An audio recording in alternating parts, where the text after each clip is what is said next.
Fjala e Perëndis është dhënë që ne të përgatitemi për shërbim. Përsëritje e para Timoteut 4, në vargun 16 thotë, kujdesu për veten dhe për doktrinën, vazhdo në këto, sepse duke vepruar kështu ke për të shpëtuar si veten tënde edhe ata që të dëgjojnë. Këto gjëra urdhëro dhe mëso. Ajo që Zoti thotë është që kur ti rritesh në fjalën e Perëndisë dhe ti e njeh fjalën e Perëndisë, ti do të shpëtosh shumë veta, përfshirë edhe vetën tënde, por edhe njerëz të tjerë.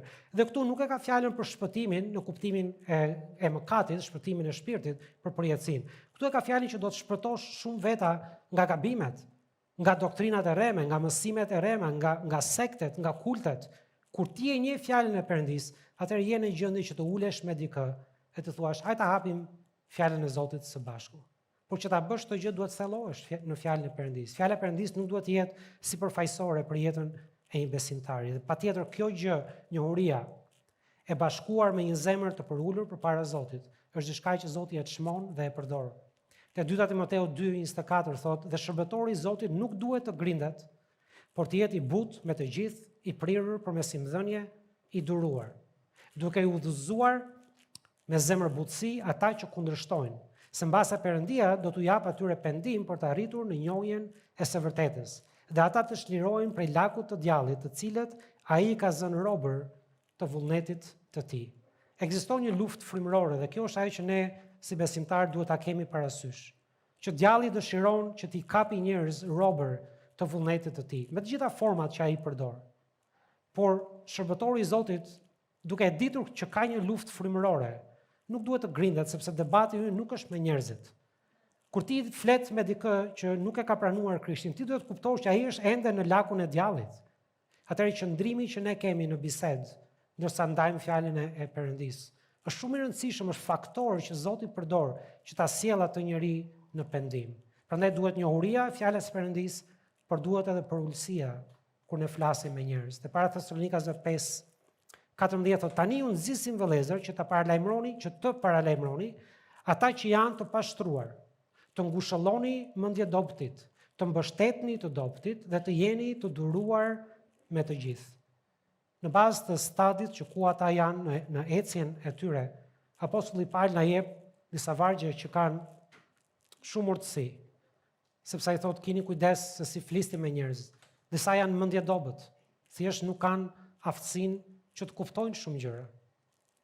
Atëherë keni kujdes kur flisni me ta, si komunikoni me ta.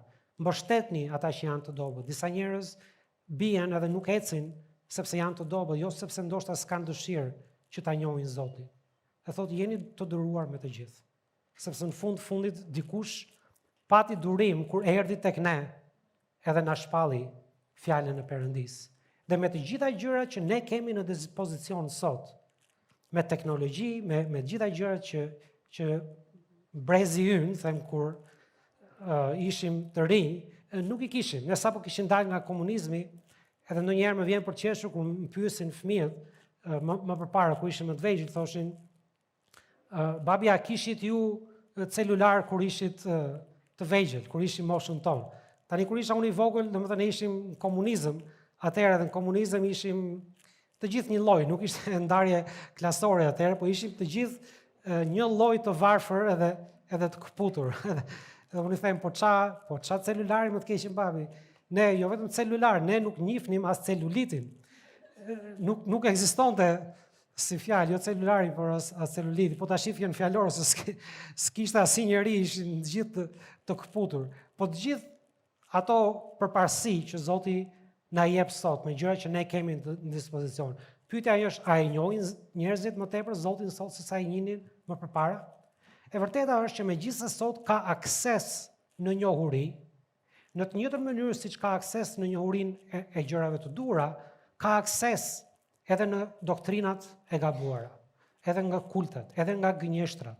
Interneti është i mbushur plot, jo vetëm me informacion të saktë për Zotin, por edhe me informacion të gabuar, sepse nuk e përdorin vetëm njerëzit e duhur atë, të gjithë e përdorin. Kështu që thjesht sepse njerëzit kanë akses në gjëra sot, nuk do të thotë që ata e njohin Perëndin, apo që kanë një marrëdhënie me të. Dhe fjala e Perëndisë është dhënë që ne të rritemi, të ndërtohemi dhe të shërbejmë Perëndisë. Shpresoj që ne të mos e shohim shërbimin ndaj Zotit si një barë, si një peshë, por ta shohim si një privilegj që Zoti na jep në këtë kohë, që ne të mund të lartësojmë emrin e Perëndisë, sepse ai është i denj. Te 2 Timoteu 2:15 deri 19 thotë: "Studioj që ti dëftohesh Perëndisë i aprovuar, një mjeshtër që s'ka pse të turpërohet, që e ndan drejt fjalën e së vërtetës." Studimi është i rëndësishëm, është një urdhërim, por edhe që ta ndash drejt fjalën e së vërtetës. Ndoshta ju ka rënë mundësia ndonjëherë të shikoni një video në internet diku edhe dikë që citon diçka nga Bibla, por është komplet jashtë kontekstit të Biblës, edhe Bibla thotë një njeri që është i aprovuar përpara Perëndisë, ai duhet ta ndajë drejt fjalën e së vërtetës, sepse nëse nuk e ndan drejt, atëherë do bësh gabime, do mësosh gjëra që nuk janë të vërteta. Prandaj duhet të studiosh.